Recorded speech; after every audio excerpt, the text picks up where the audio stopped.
special pentru toți românii.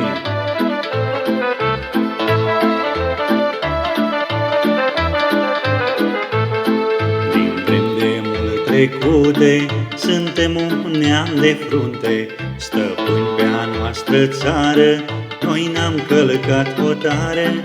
Acasă-i România, acasă-i tricolorul, suntem una cu țara, că noi suntem poporul. Acasă este glia, pădurea și izvorul, e doina și vioara, eroi ce-și află somnul.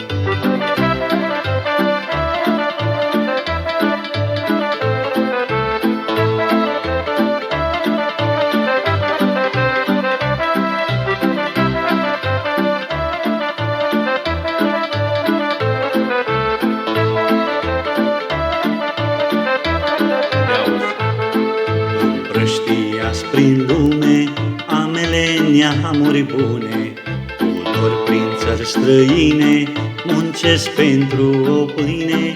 Acasă-i România, acasă-i tricolorul, suntem una cu țara, că noi suntem poporul. Acasă este glia, pădurea și izvorul, e doina și vioara, eroi ce-și află somnul.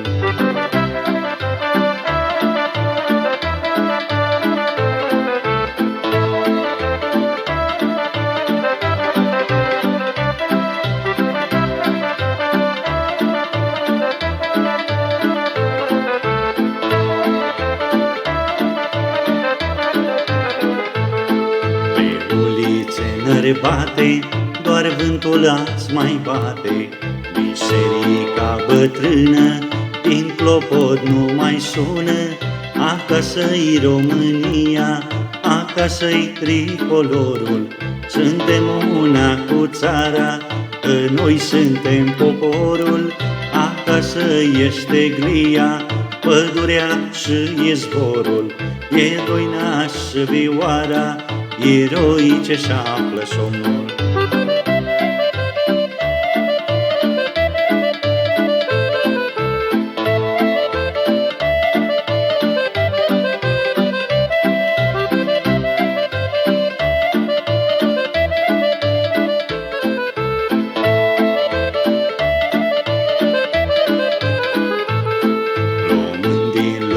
Întreagă, dacă vii țara dragă, veniți, nu lăsați pradă străinilor să cadă. Acasă-i România, acasă-i tricolorul, suntem una cu țara, că noi suntem poporul. Acasă este glia, pădurea și izvorul, e doina și vioara, eroi ce-și află somnul. Acasă-i România, pădurea și izvorul, e doina și vioara, eroi ce-și află somnul.